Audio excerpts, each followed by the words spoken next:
Well, good morning and welcome everyone to Sierra Foothills Unitarian Universalists. My name is AJ Van Tyne. I'm the minister of this congregation, and our service this morning is a retrospective on the top 10 Unitarian Universalist moments from the past decade, from the 2010s. I'm joined in leading this service by Marcia Von de Sonic, our worship associate, Patty Leftridge, our music director, and Adrian, our director of religious education, will be doing the Time for All Ages. And we have a special music performance from Jeff Chamberlain for the offertory. And of course, we all here are joined by all of you. Each one of you is welcome here today. In all the beauty of languages, cultures, and skin tones that come together in your uniqueness, you are welcome here. In all the ways that you experience and express gender, you are welcome here. In the beauty that is who you love and how you love, you are welcome here. With all of the religious and ethical traditions that inform your spiritual life, you are welcome here. Whether you come feeling whole, feeling broken, or anywhere in between this morning, you are welcome. Whether you've been a UU throughout the last decade, or only the last 10 months, perhaps, or if this is your very first time in a Unitarian Universalist setting, you are welcome here. No matter how long you've been away, nor how soon you may return, you are welcome here. You are invited to join us with an open mind, a loving heart, and helping hands. We welcome you today. So I invite Marcia Von de Sonic to read the words and to light her chalice from home. We light our chalice with these words from Reverend Marjorie Montgomery. Life is a gift for which we are grateful. We gather in community to celebrate the glories and the mysteries of the great gift. And now we will sing hymn number 131, Love Will Guide Us. Ma.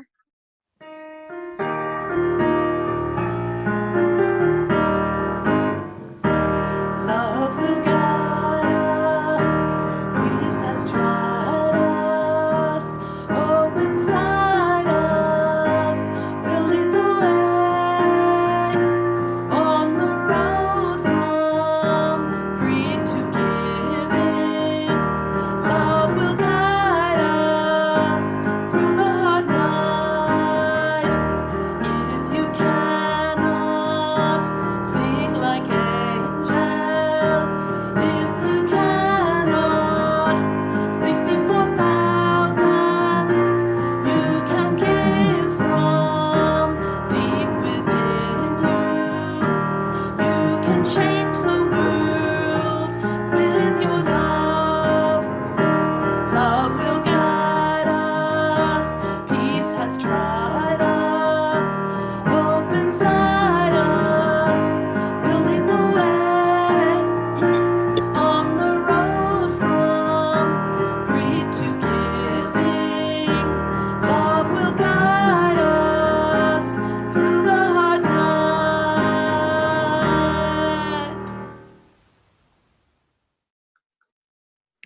We'll now have our Time for All Ages from Adrian Dills, our Director of Religious Education. Good morning. So as I was thinking about time and how much things change, it reminded me of a meme that I saw on the internet the other day. It said, "I told my children I was older than Google. They didn't believe me."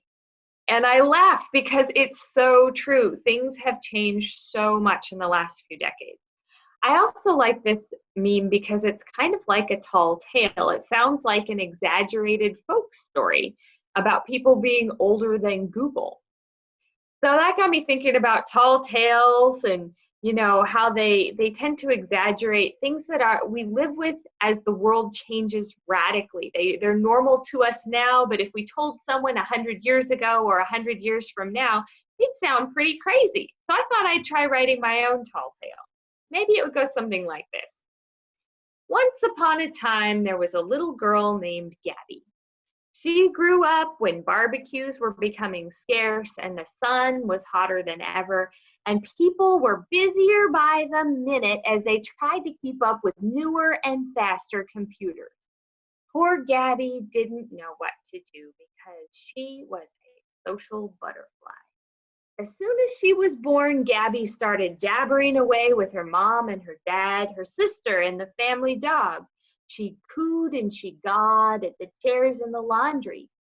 Gabby gabbed in baby talk with her stuffed animals and the TV.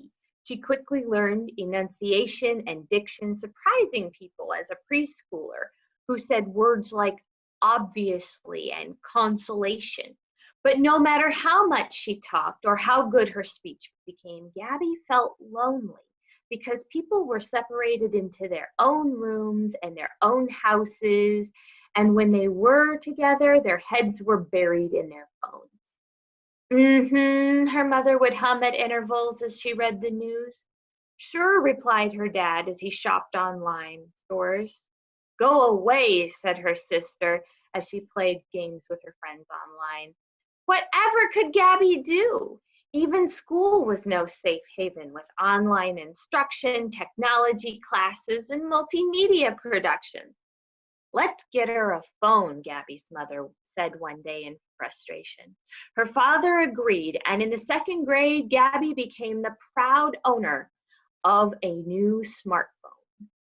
Now Gabby could type and talk to all of her friends, except that her friends were in second grade and they would rather watch TV instead. Gabby texted her sister who was in the same house, but her sister ignored her because Gabby was just a little kid who talked too much. She called her mom, who texted back that she was in a meeting. Her father also said he was busy. A phone won't help if people won't talk. On one Sunday, they went to visit Gabby's grandmother, who was in a nursing home. These visits were awkward and there wasn't much talking as everybody's head was in a phone. But Gabby loved Grandma because she was the one person she knew who never put her face to a phone. When Gabby lamented about not having any fun, she did something new. She asked her grandmother a question. Why don't you have a phone, Grandma? Where's your computer? Well, said her grandmother, I never had one of those newfangled things. When I was younger, we actually talked to people. She recalled days where she would go on picnics and roller skate with her friends, barbecue with neighbors, fix their bicycles as they broke down and went on, rides around the neighborhood. She would play with neighbors on slow summer days, and she remembered all the people from back in those days. She told Gabby how sad she was that people just hit like on a picture without ever talking, collecting networks of people and not knowing what anyone's favorite color was. You have a very special gift, my dear, said Grandma to Gabby. You talk to people. Grandma's eyes were bright and clear, and Gabby knew from that moment she had a mission to fulfill. Gabby's whole world changed. The idea that phones and computers were new was news to Gabby. So was the idea that other people wanted to talk as much as she did. Maybe not as much, but at least they had something to say, something to share, especially when they did something together. Gabby realized that when she wanted to say something, she should ask other people about that same thing, and then magic could happen. A conversation. A new world dawned. Connection isn't about posting pictures. It's about interacting. With Grandma's blessing, Gabby knew she had a very important role to play, and from that day forward, she talked even more and asked an equal number of questions. She set up parties and playgroups and instigated chat discussions, enlisting the help of computers and tablets and phones and TVs to reach out to people all over the world. She wasn't the first person to have 1 billion followers, but Gabby bent these technologies to her purpose, interaction.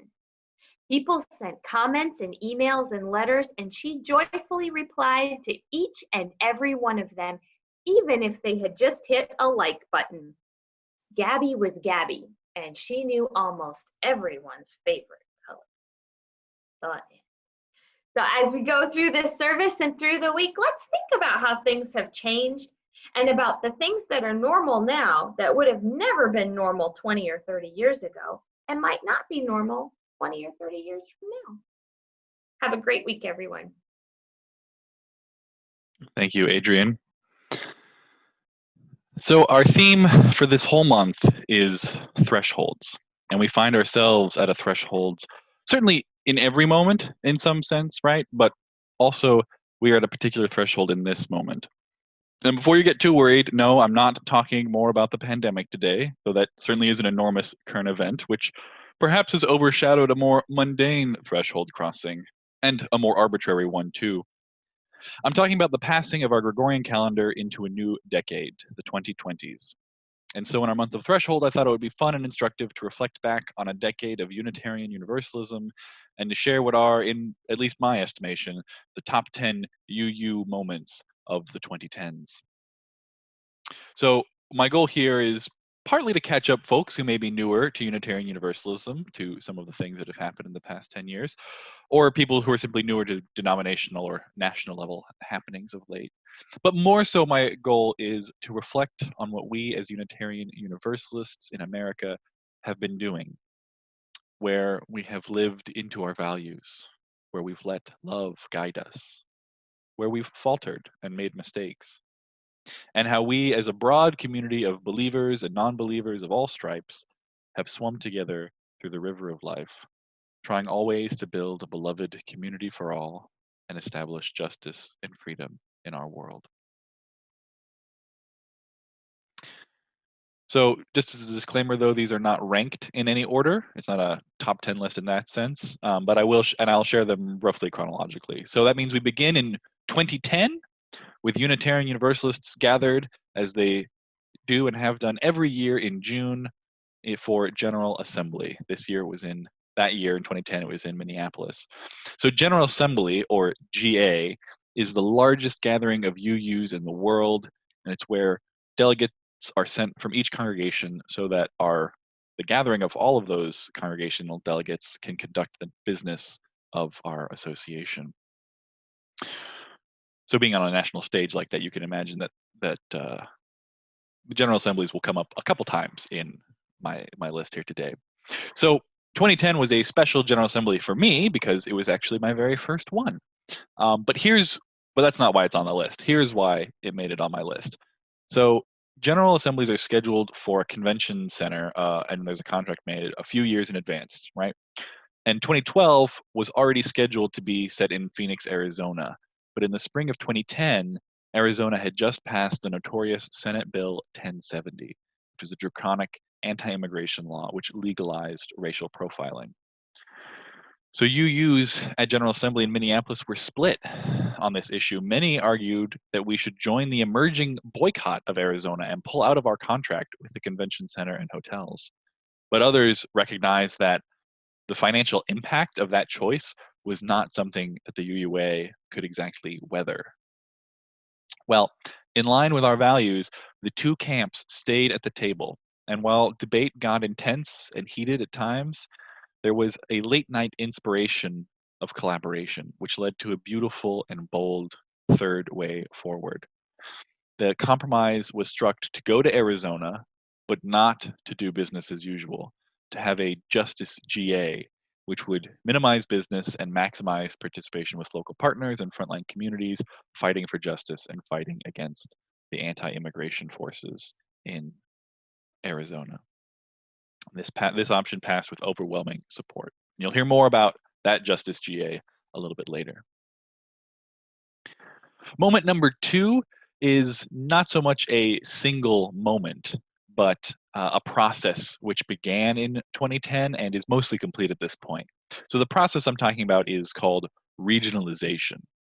Basically, it was a new way to organize the geographic groupings of Unitarian Universalist congregations and thereby provide services to those congregations from the Unitarian Universalist Association staff. So here's the quick version of the details. The UUA is made up of member congregations. There's about 1,000 of them across the country. Before 2010, they were grouped into 26 different districts. Our congregation was and still is part of the Pacific Central District, which essentially covers Northern California, Northern Nevada, which means our congregation in Reno, and Hawaii.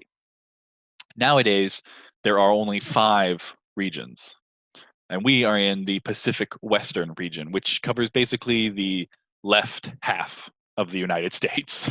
So it's a very large region. And the process of regionalization brought a number of other smaller changes and differences in how things are done. But the big picture is that these changes reflected a more technologically connected association and a more streamlined model for the association to provide services to their congregation. So it's been definitely a shift and an adjustment, but there have been many positive changes. Now, for number 3 on my list, is Justice GA, that General Assembly in 2012 in Phoenix, which means that it is now time for Marcia's reflection. Okay. I've been to 3 GAs in my 14 years as a UU. My first one was in 2012 in Phoenix, Arizona. There were around a dozen or so folks from SFUU who went, so I figured I would have the support that I needed while I was there, since I'd never ever been to anything quite this large before. I believe there were probably between 3,000 and 4,000 UUs at GA in Phoenix, and the energy in the convention center was high. The weather in Phoenix was very hot.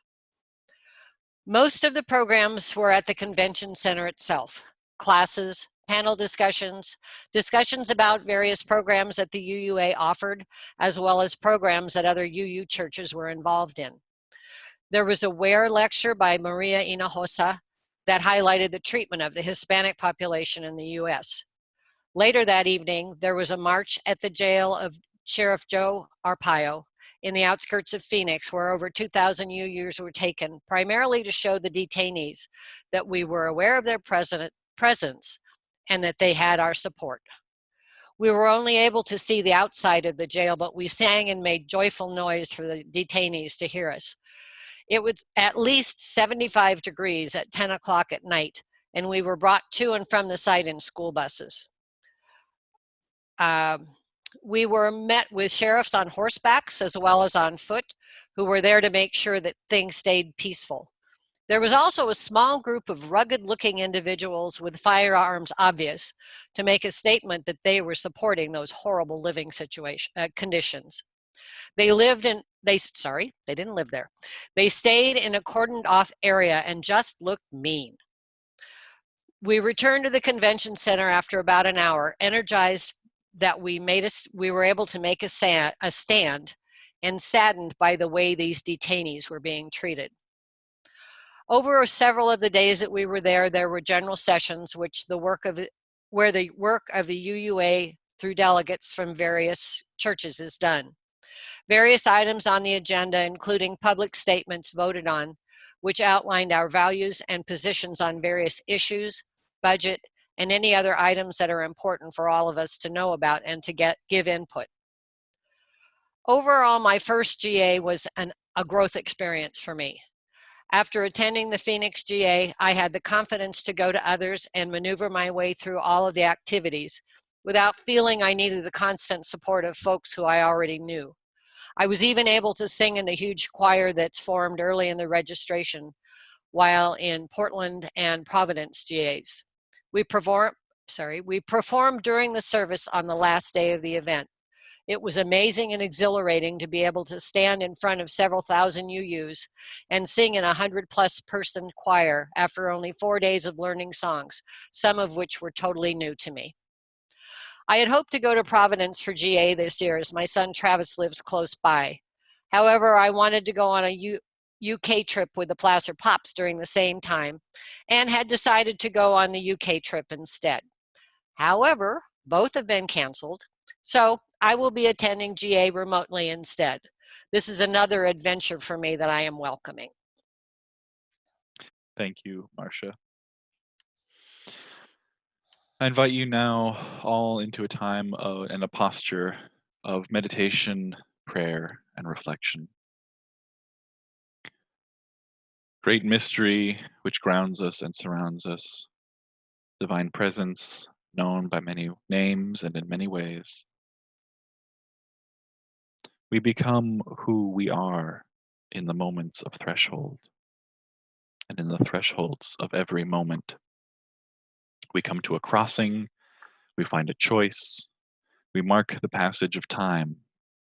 And each of these is a chance to build more faith, love, resiliency, or to sow pain, strife, and suffering for ourselves as well as for others.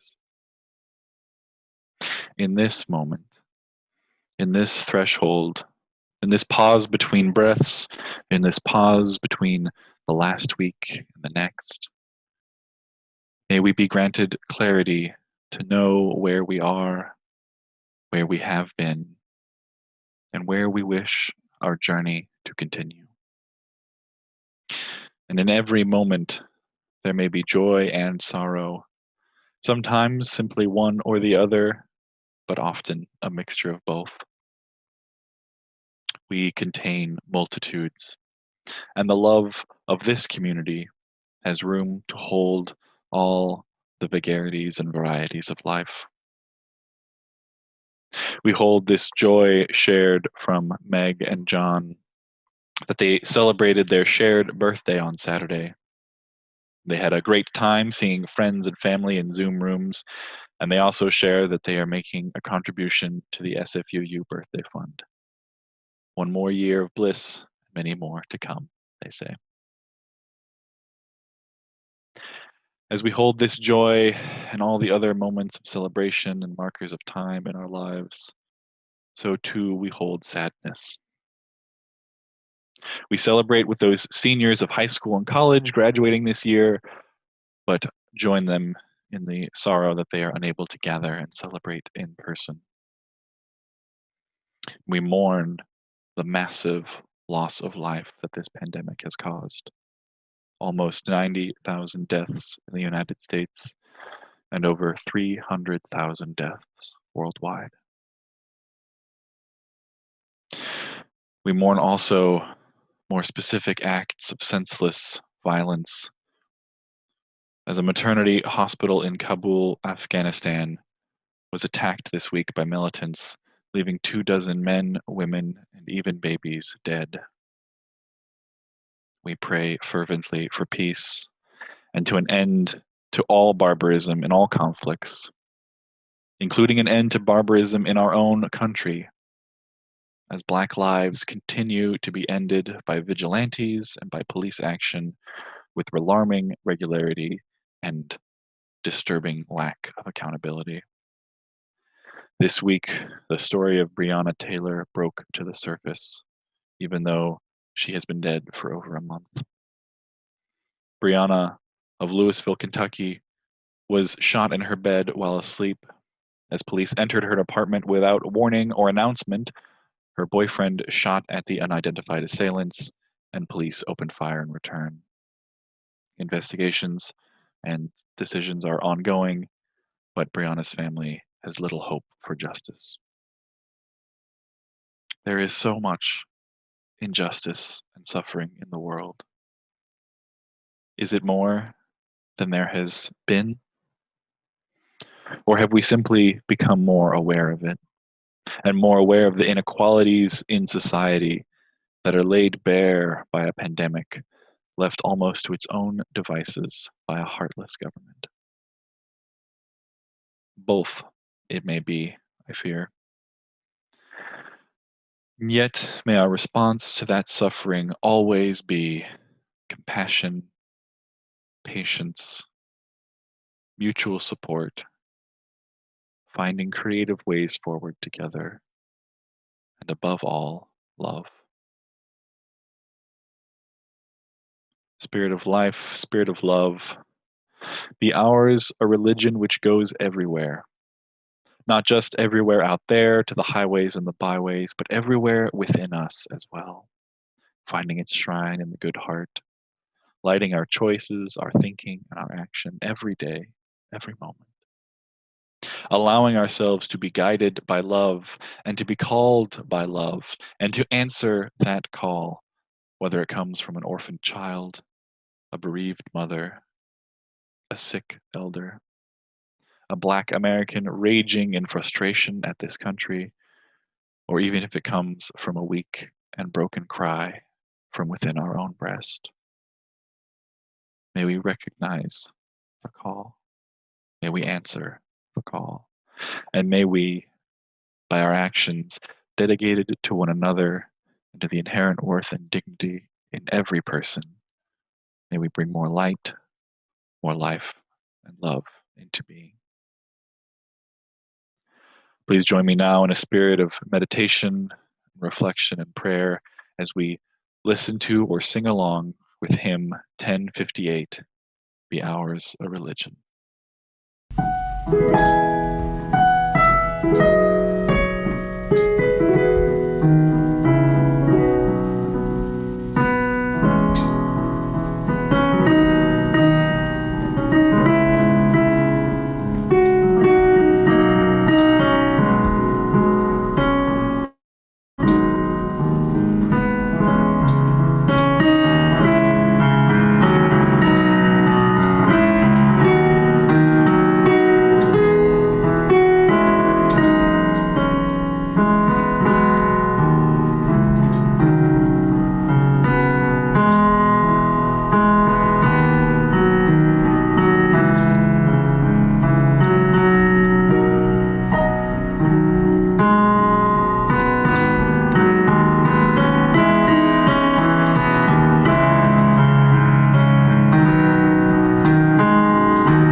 Thank you, Betty.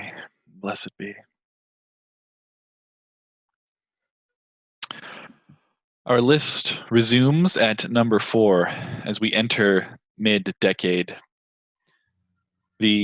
As we enter mid-decade in 2014, the Unitarian Universalist Association sold its historic headquarters on Beacon Hill right next to the Massachusetts state capitol in Boston, and moved their headquarters into a modern and custom-built facility in the Seaport District.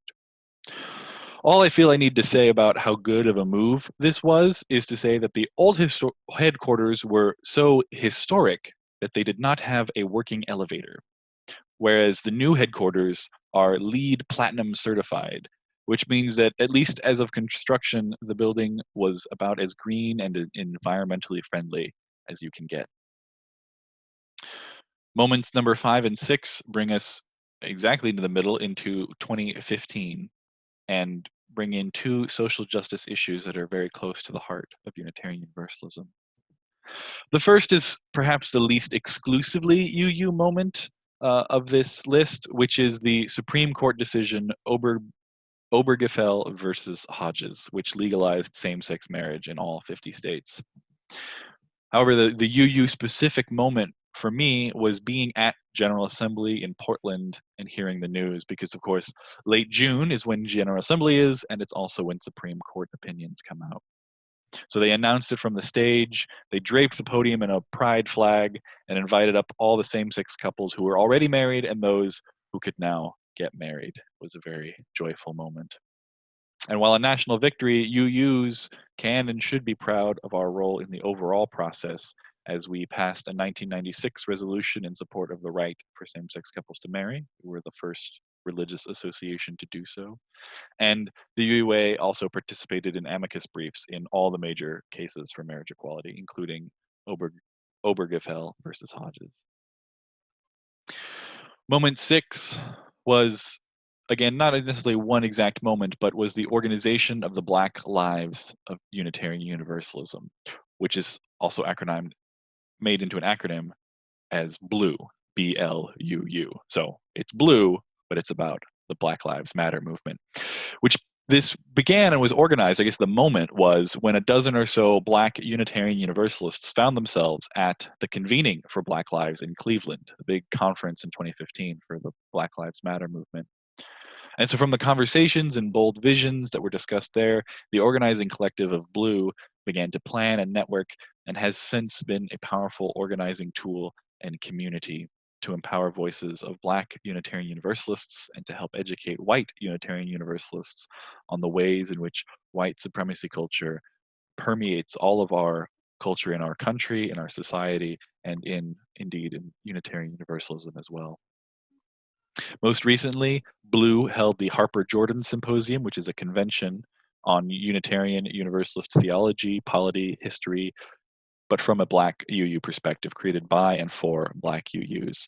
The symposium got its name from Frances Ellen Watkins Harper, who was a 19th century abolitionist, suffragist, author, and Unitarian, and the Reverend Joseph Jordan, who was the first Black ordained Universalist. Now, moment number 7 is perhaps the most difficult on the list, and I will almost certainly not do this justice, not having the time to go into all the details and nuances. And it wasn't really one moment so much as one long, difficult spring and summer for our denomination, and we are still processing and addressing some of the repercussions from that spring. Without going into an exact timeline, then UUA President Peter Morales resigned in April of 2017 with only a few months left in his term over what was called the hiring controversy, or the white supremacy controversy. So remember those 5 regions that we now have? Well, in 2017, the senior staff person responsible for each region, the regional lead in each of those regions, was a white person. And in 2017, they announced the new hire for the Southern Regional Lead, and it was again and most of them were male too. So again, it was another white male minister who had been living somewhere even in the Southwest. So he was not even from that region. What happened in the wake of this was that a Chicana Latinx woman, a director of religious education, went public with the fact that she had been in the running for that job, but had been told that while she was a very qualified candidate, she wasn't quite the right fit. So there's a lot to unpack there, but the upshot is that this became a lightning rod conversation, and President Morales responded in ways which escalated the tension, and he ultimately chose to resign. And 2 other senior staff involved in the hiring decision also tendered their resignations. I myself was actually doing my field education as an intern. This was during my seminary years with the outreach office at the UUA. So I was in that staff meeting where Peter zoomed in and let everyone know that he was resigning. It was a very intense time of upheaval and discernment for everyone involved, lay UUs, the board of trustees, the staff, everyone. And if that wasn't enough, the moderator of the board of trustees, Jim Key, was re-diagnosed with cancer in that time period and died that May. So there was a lot of shakeup in leadership for reasons both within and outside of folks' control. So what resulted from that spring, which I like to call the spring of our collective awakening, was a broad acknowledgement that even a denomination that prioritized social justice and racial justice, that had elected its first Black president in 2001 and had a Latino president in 2017, was still rife with the sickness of white supremacy culture. The board of trustees of the UUA appointed 3 co-presidents to serve out the final few months of Peter Morales' term. All 3 were Black, and they included the first that first president of the UUA who had been Black, elected in 2001. And it also included the first woman to serve in the presidential office. The board also appointed a commission on institutional change to study the events of that spring and to investigate white supremacy culture in Unitarian Universalist culture and institutions, and to recommend changes to address that. Their final report and recommendations will be coming out at this year's virtual General Assembly. So they've been hard at work for 3 years. The other event that came out after that summer, after that spring in the summer, was what was called the White Supremacy Teach-Ins, where Black Lives of UU, having recently been organized about 2 years before, saw this as an opportunity to be helpful and to say, hey, here are some resources. Why don't you, for congregations, why don't you interrupt your usual Sunday services and instead of a worship service, have a white supremacy teach-in where we can talk about this term, what it means, and how it operates in our society and in our congregation. So I think about 60% of UU congregations across the country participated in those, and that helped bring what in some ways was a controversy up at the higher levels and the top denominational offices and that kind of thing, and really helped bring that conversation out into the congregations. 2017 continued to be a historic year for Unitarian Universalism as we swam together, ever seeking the other side of beloved community, of justice, and of beauty. And we will pick back up 2017 after our offering. Marcia? Generosity is a spiritual practice of this congregation. When we offer our time, our talents, and our treasure, we deepen our engagement and become part of the building the beloved community together. As part of our community organization aligned with our values, we split the collection plate with local community organizations. This month, the Share the Plate recipient is Save Auburn Ravine Salmon and Steelhead, SARSIS, a local nonprofit organization whose mission is to restore our streams and the American River in order that these fish may once more return upstream to their historical spawning grounds. To support SARSIS and SFUU today, you can follow the link in the chat or navigate to our website, mysfuu.org, and click Give to SFUU.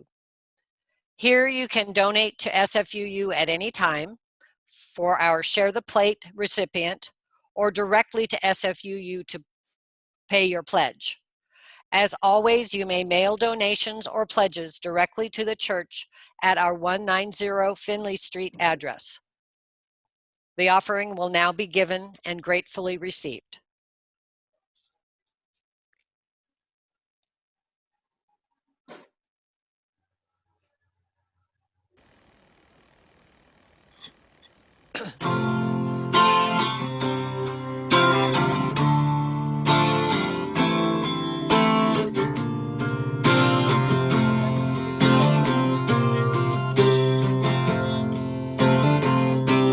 We are living neath a great big dipper.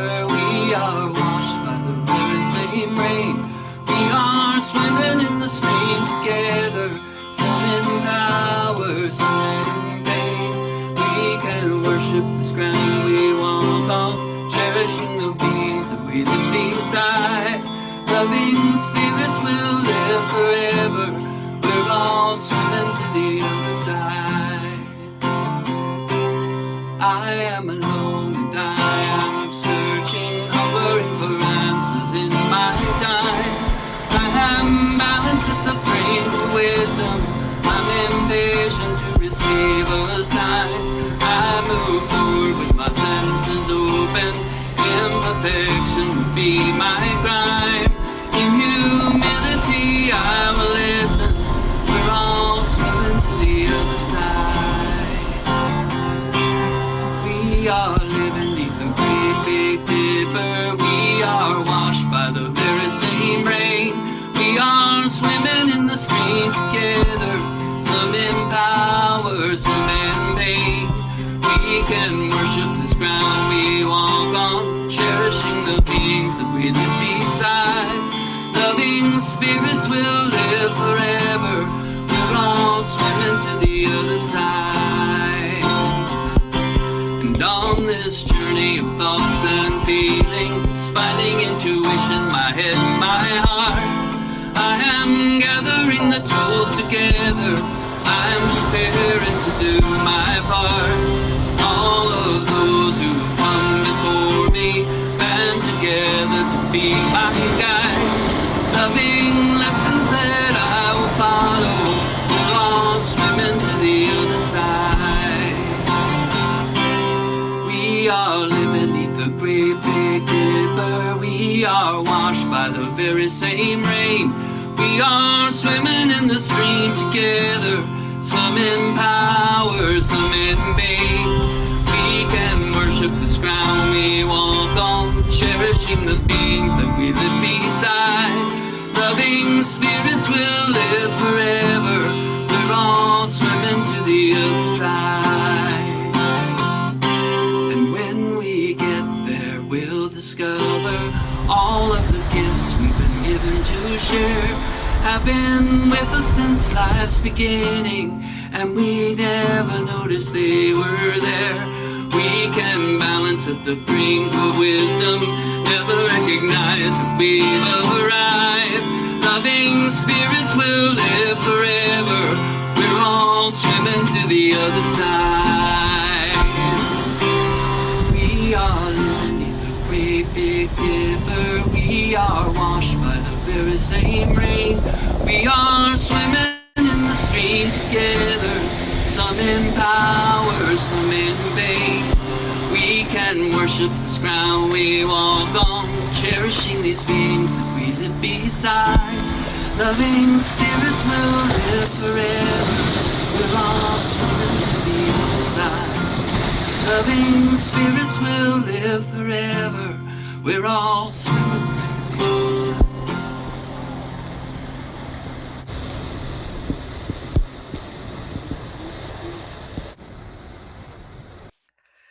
Thanks, Jeff. That was lovely, and I really enjoyed the photos. For the work of the congregation and the work of Sarsis, we dedicate our efforts and our offerings. Thank you, Marcia. So after that momentous spring of 2017, General Assembly was held in June in New Orleans, Louisiana. And two moments happened there, actually, which make 8 and 9 on our list. Number 8 was that for the first time in the history of the Unitarian Universalist Association, or either of its ancestor mother organizations, we elected a woman to be our leader. Reverend Susan Frederick Gray has been our association's president since 2017, and I have been very grateful for her leadership, especially in the midst of this pandemic. And it's also worth noting, I think, for the past 2 years on the topic of leadership, that for the UUA, the president, the executive vice president of the UUA, and the 2 co-moderators who were appointed to finish out the late Jim Key's term, that term will be up this year. That team of the 4 highest level leaders in our denomination, they have all been under the age of 50, which is at the very least a historic anomaly. Now, demographics and identity such as age are certainly not the only or certainly not the most important aspects and qualifications for leaders, but representation does matter, and this group has brought diversity of experiences and new perspectives to the table, both in terms of their generation and age and other aspects of each of their identities. Moment number 9, also at that 2017 General Assembly, was when the Reverend Jason Shelton, who's the author of the song Standing on the Side of Love, publicly changed the lyrics and title to become Answering the Call of Love, which he announced this at General Assembly from the floor, and this was followed by a vote to change the name of the UUA's public social justice and witness campaign of the same name, known for their bright yellow shirts and big banners, from Standing on the Side of Love to Side with Love. So the original song and campaign title was beloved, and there's a beautiful origin story to it, but people with disabilities had some difficulty with that language of standing and the assumption that we all could stand or that no one would have any problem with this. And so they had even more difficulty with the ableist resistance to their concerns whenever they brought it up, right? So it's one thing for them to say, oh, that's interesting that we're talking about standing, but I am in a wheelchair, and that's, maybe this song makes it a little difficult for me to feel fully included. And then for the response to that to be, well, you just need to, deal with it, or it's a metaphor, it doesn't mean that literally you're taking it too seriously. That secondary reaction can be even more harmful than the first. And so eventually, Reverend Shelton chose to change the lyrics of his own volition, modeling the kind of compassionate and serious response that the principles of Unitarian Universalism call us to if we take them seriously. So the upshot is that the change didn't cost Reverend Shelton or anyone else who sang it very much, but it meant a whole lot to those for whom the original lyrics were harmful. And so number 10, the last and most recent moment, comes from about a year ago. In the 2019 spring issue of the UU World magazine, there was an article called After L, G, and B, implying the T, and talking about trans people and the issues that they face. Certainly this is an important topic for UUs to read about and know about, but the article was written by a cisgendered person, not a trans individual. And it included some inaccurate details about trans-related issues and made some choices that trans folks did not think was helpful. And in fact, the UU World editor, before publishing, had asked someone from the trans community for advice about it and was advised not to print the article. And yet they went ahead and published it anyway. Yikes. And so one of the responses came from a group of UU religious professionals who are all transgender or otherwise outside of the gender binary. And that group is called Trust, with 2 U's in it. That's Transgender Religious Professional UUs together. So Trust issued a public statement calling out that article and bringing in that conversation. And so again, we have an example of a mistake being made, harm being done, and then it was brought up to those who were responsible. They were called into accountability and relationship. And while there may have been some tension or discomfort at first, certainly this is not an easy thing to deal with, but the editor, like Reverend Jason Shelton, leaned into relationship, apologized, and made amends, took action. They dedicated much of the next issue of UU World to articles written by actual trans UUs. So that's the list, at least as I reckon it. And what strikes me as a common theme here is the transformative potential in relationship. This is a huge thing for me in Unitarian Universalism. Real relationship, where there is tension, there is conflict, people don't always get along, people hurt each other, and yet there is also commitment and persistence, which leads to changes and growth and creative new ways forward that were barely imaginable before. And one of the flip sides of this, in the larger context of UUism, is the importance of people being connected with others who face the same challenges as them. Empowerment that comes from groups and networks and friendships like Trust, like Black Lives of UU, are very, very helpful to those individuals and to those individuals having a voice to be able to make concerns known. So for instance, the white supremacy controversy of 2017, that spring of our awakening, that only happened because someone was brave enough to speak up about what had happened to them, what they observed and what they knew. And part of what gave her that strength and perspective to do so was years of organizing and building power with other UUs of color and UU religious professionals of color. Trust was only able to have the organized response to the UU World article and to have a community accountability conversation with the editor because they were organized and connected to each other.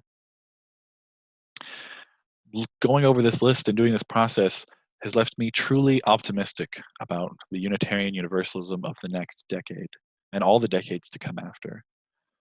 Because it was in this past decade that we finally began to listen, not just individually, but institutionally and collectively, to those so often marginalized and silenced and pushed away from the centers of our institutional power. We've made strides in learning to disagree, how to disagree, and how to have conflict, and yet to stay in relationship and to find creative new ways into a bold future together. Together with partners, together with each other, and letting those most affected by those social justice issues take the lead on those issues, while the more powerful, comfortable majority listens and follows. It is a radical kind of love, which can say, I hear you, I understand, I hurt you. I don't fully understand your point of view, how could I?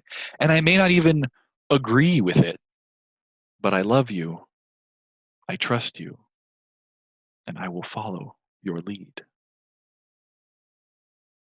May it be so always. We will now have our closing hymn, which is that hymn I told you about from Reverend Jason Shelton, called Answering the Call of Love.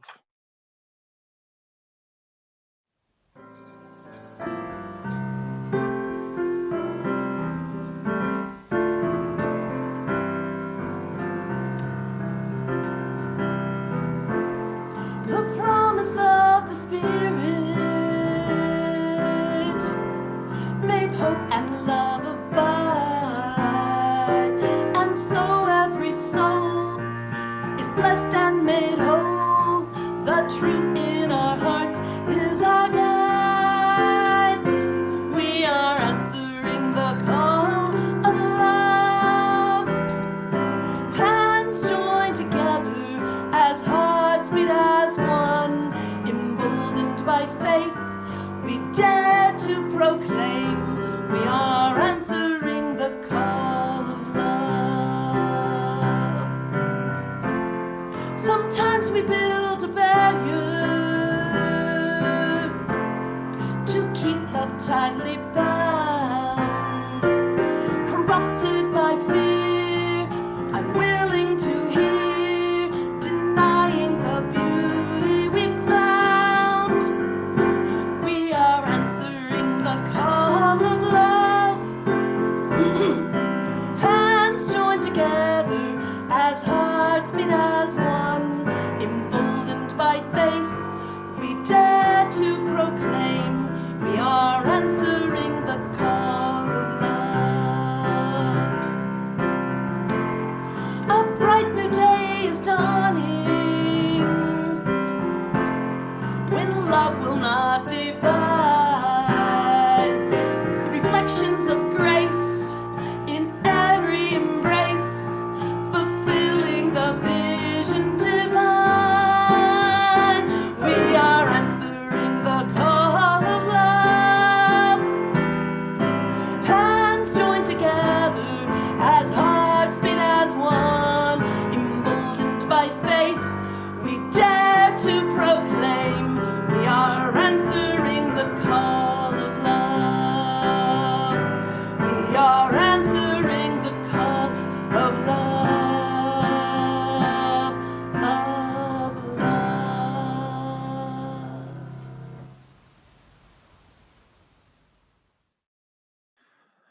Please raise your hands and or bring your chalices close for our benediction and chalice extinguishing. May we answer the call of love however it appears to us. May we lean into relationship when tensions arise, and may we carry one another through times of hardship as we build and maintain beloved community into the decades ahead. Join me in the words to extinguish our chalice. As we go forth, may we carry the flame of peace and love until we meet again. Blessed be.